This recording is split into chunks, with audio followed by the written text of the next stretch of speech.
आज मैं दसम स्कंध का उत्तरार्ध का 89वां अध्याय सुनाती हूँ, जिसमें सबसे बड़े कौन देव हैं, ऋषियों का निर्णय। श्री सुखदेव जी बोले, हे राजा परीक्षित, एक समय सरस्वती नदी के किनारे ऋषि लोग बैठे हुए ब्रह्म का विचार कर रहे थे। तब वहाँ उन लोगों में इस बात की शंका हुई कि ब्रह्मा विष्णु महेश में कौन बड़ा है। किसी ने शंकर जी को श्रेष्ठ सुनाया। तब इसकी जांच के लिए उन ऋषियों ने श्री भृंगु जी को भेजा। वह सबसे पहले अपने पिता ब्रह्मा की सभा में आए, उनके गुणों की परीक्षा की। ना तो उन्होंने नमस्कार किया, ना स्तुति की, बल्कि स्वयं आसन पर जा बैठे। ब्रह्मा जी यह सोच कर कि इसने मेरा अपमान किया, बहुत क्रोधित हुए। किंतु यह मेरा लड़का है, ऐसा मानकर अपने क्रोध को इस प्रकार शांत किए, जिस प्रकार आग से उत्पन्न हुए जल से आग ठंडी होती है। इसके बाद भृंगु जी वहां से उठकर कैलाश पर्वत पर शिव जी के यहाँ गए। उन्होंने ज्यों ही भृंगु महाराज को आते देखा, त्यों ही उनसे मिलने दौड़े। किंतु भृंगु महाराज ने कहा, तुम चिता की भस्म शरीर में लगाकर कर्म धर्म को छोड़कर अशुभ रूप बनाए रहते हो, अतः तुम अलग रहो, मुझे मत छुओ। इस पर शंकर जी ने त्रिशूल उठाकर उन्हें मारना चाहा। इस अनर्थ को देख श्री पार्वती जी उनके पैरों पर गिर पड़ी, बोली, हे नाथ, ऐसा मत कीजिए। इस प्रकार शिव जी के क्रोध से भी बचकर भृंगु जी विष्णु लोक को गए।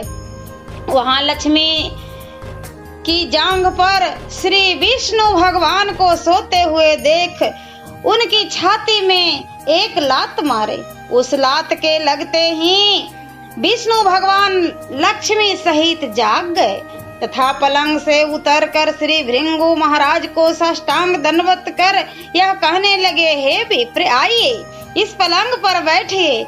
आप जो यहाँ पधारे हैं सो मुझे कुछ भी पता न लगा। खैर, आप इस अपराध को क्षमा करें। हे मुनि, आपके ये पैर बहुत कोमल है, इनको बहुत परिश्रम करना पड़ा है। यह कहते हुए वह उनके पैर दबाने लगे तथा कहने लगे कि ये चरण तो बड़े बड़े तीर्थों में फिरे हैं, तीर्थों को भी शुद्ध करने वाले हैं।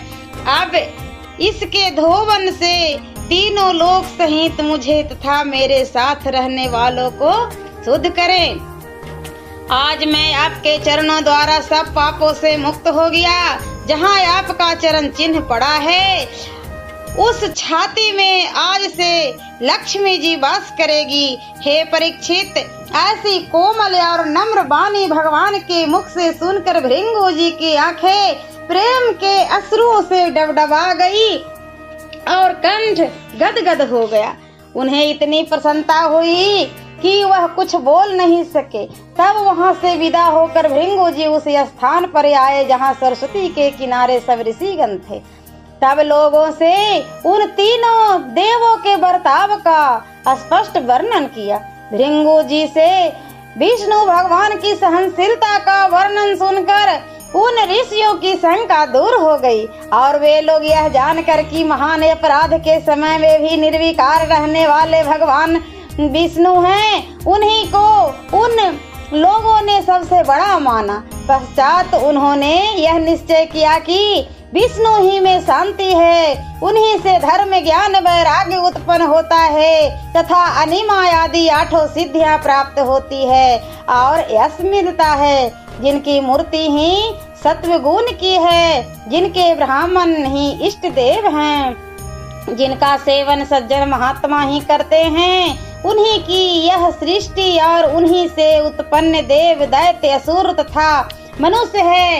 इससे वह विष्णु भगवान ही सिद्धिदायक हैं। हे राजन, ऐसा निश्चय कर वे विप्रगण उसी सरस्वती नदी पर उनके चरणों का ध्यान करके उन्हीं में लीन हो गए। हे परीक्षित, एक समय द्वारकापुरी में एक ब्राह्मण रहते थे। उनकी स्त्री को लड़का पैदा होने के कुछ ही क्षण बाद उसे मृत्यु ने प्राप्त किया।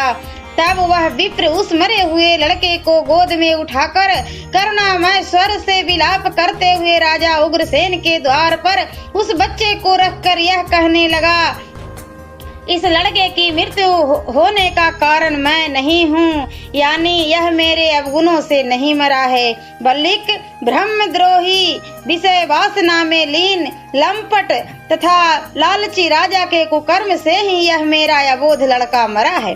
क्योंकि जो राजा जीवों का वध करता है, इंद्रियों के बस में रहता है तथा दुष्ट प्रकृति का है, ऐसे राजाओं की सेवा करने से प्रजा सर्वदा दरिद्री और दुखी रहती है।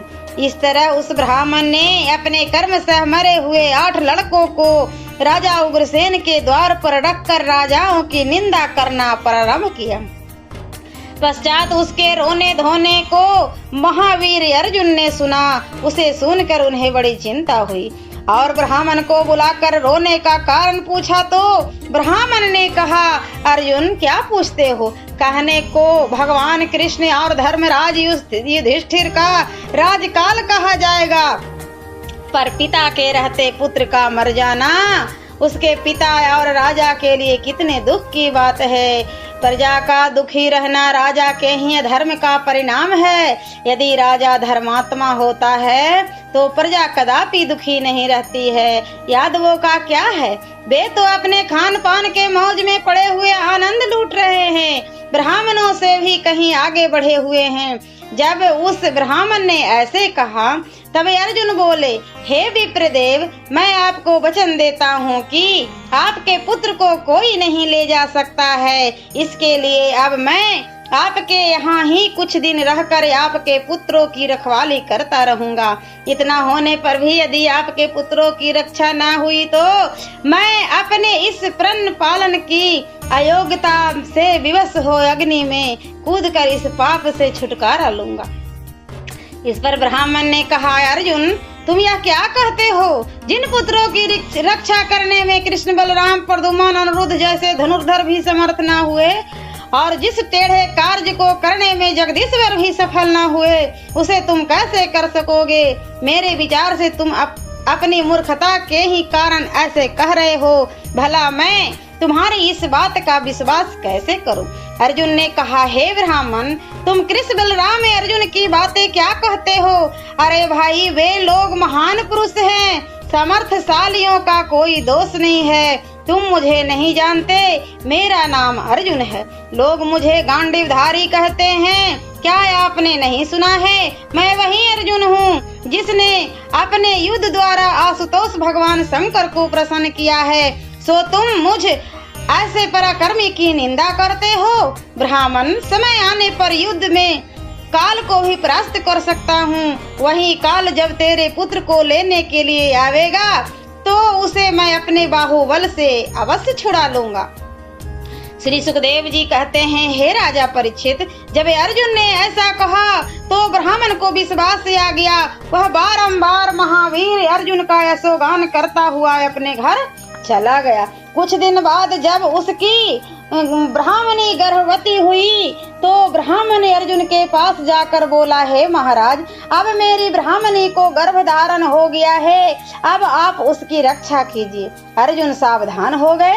उन्होंने ब्राह्मण को संतावना देकर शीघ्र ही जल का आचमन किया। शिव जी का ध्यान कर अपने सब अस्त्र शस्त्रों को संभाला। फिर गांडीव धनुष को हाथ में लेकर मंत्र का प्रयोग आदि चलाकर शस्त्रों से उन ब्राह्मण के सारे ग्रह को चारों ओर से एक पर दूसरा और दूसरे पर तीसरा ऐसे बाणों की छावनी से छाकर आच्छादित कर दिया, जिससे वह सारा ग्रह तोते के पिंजरे जैसा हो गया। समय आने पर ब्राह्मणी को पुत्र उत्पन्न हुआ। बालक पृथ्वी पर गिरते ही कहां कहां करके रोने लगा, परंतु उसी क्षण वह अपने शरीर सहित अदृश्य हो गया और उसे जाते हुए किसी ने नहीं देखा। शिशु की माता छाती पीट पीट कर रोने लगी। बाहर ब्राह्मण रोकर कहने लगा, हाँ, मैं कितना बड़ा मूर्ख हूँ। इस नपुंसक अर्जुन के कहने पर विश्वास कर गया। इस प्रकार कहते हुए वह श्री कृष्ण जी के पास जाकर अर्जुन की निंदा करने लगा। श्री कृष्ण जी ने समझाकर उसे बहुत धैर्य दिया, पर पुत्र शोक से उसे किसी तरह की भी शांति नहीं मिलती थी। वह बार बार कहता, जिसकी रक्षा प्रद्युम्न, बलराम, अनिरुद्ध और हे श्री कृष्ण जी आप भी न कर सके, उसको यह मूर्ख अर्जुन करने के लिए कैसे साहस किया। इस झूठे अर्जुन को धिक्कार है, धिक्कार है, इसके बाहुबल को धिक्कार है और इसके गांडीव को धिक्कार है। जब यह मेरे पुत्र की रक्षा करने में समर्थ नहीं था तो इसने ऐसा निरर्थक साहस क्यों किया। किसी कार्य का विश्वास दिलाकर फिर उसे न कर सकना कितना बड़ा अधर्म है। हे राजा परीक्षित, उस समय ब्राह्मण के मुख से बारंबार अपनी निंदा सुनकर महावीर अर्जुन शोक में संतप्त हो गए। मारे लाज के उन्हें मुख भी दिखलाना कठिन हो गया। वे बारंबार सोचते थे कि अब मैं क्या करूं। उसी क्षण उन्हें संयमनीपुरी का स्मरण हो आया। फिर तो वे उसी क्षण यमराजपुरी को चले गए, जहाँ पर भगवान यम विराजमान रहते हैं। वहाँ पर ब्राह्मण के पुत्र को ना देख इंद्रलोक पहुँचे। वहाँ पर उसे ना देख क्रमशः अग्नि, निसृति, सोम, वायु तथा वरुण लोक चले गए। वहाँ पर भी उसे ना पाकर अस्त्र लिए रसातल आदि नीचे के लोकों और स्वर्ग के ऊपर ब्रह्म आदि के स्नानभूत विभिन्न लोकों में भी गए, जहाँ दूसरे नहीं जा सकते हैं। वहाँ पर जब उन्हें ब्राह्मण का पुत्र ना मिला तो अपनी प्रतिज्ञा को अधूरी समझकर उन्होंने अग्नि प्रवेश की इच्छा की, लेकिन अपनी युक्तियों से खंडन करते हुए भगवान कृष्ण ने उन्हें मना कर दिया। भगवान श्री कृष्ण ने कहा, अपनी आत्मा की भर्त्सना मत करो, मैं तुम्हें ब्राह्मण पुत्रों को दिखा दूंगा। जो मनुष्य आज निंदा कर रहे हैं वे ही भविष्य में तुम्हारी प्रशंसा करेंगे। मैंने कई बार कहा है कि बिना बुझे समझे किसी कार्य का निश्चय ना किया करो, पर तुम नहीं मानते। आओ मेरे साथ चलो, मैं ब्राह्मण का पुत्र ढूंढ लाता हूँ।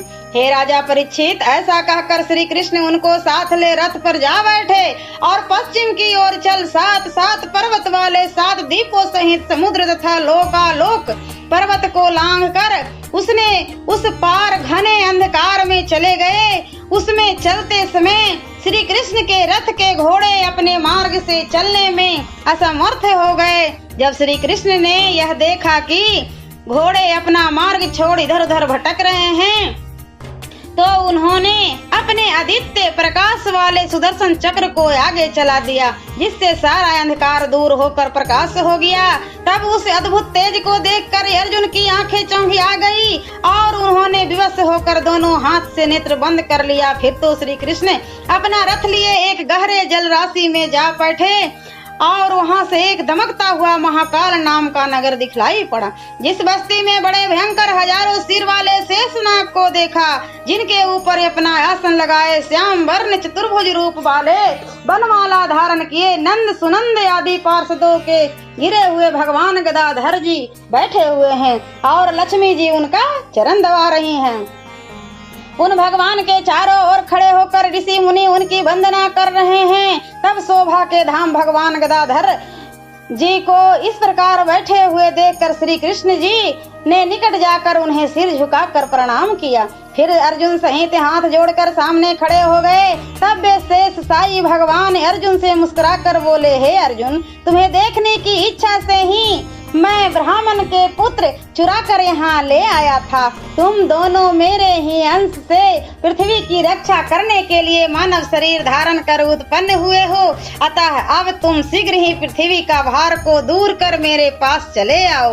लो, यह ब्राह्मण का पुत्र है, इसे अपने साथ ले जाओ। फिर तो श्री कृष्ण अर्जुन ने भगवान गदाधर को प्रणाम कर उस ब्राह्मण के छोटे बड़े सब 9 पुत्रों के साथ ले द्वारका का मार्ग पकड़ा और लाकर ब्राह्मण को दे दिया। भगवान श्री कृष्ण चंद्र की कृपा से यह सब आश्चर्य देखकर अर्जुन को बड़ा आनंद प्राप्त हुआ। पश्चात कृष्ण जी अपने अलौकिक पराक्रम को भूलोक में दिखाते हुए बहुत दिन तक लौकिक सुख भोग कर अनेक यज्ञ प्रचुर दान धर्म कर प्रजा को सुख देते हुए तथा धर्मियों का नाश करते हुए धर्म की रक्षा में लगे रहे। ओम नमो भगवते वासुदेवाय नमः। और 10वें स्कंध का उत्तरार्ध का 90वां अध्याय में अगले वीडियो में सुनाती हूँ।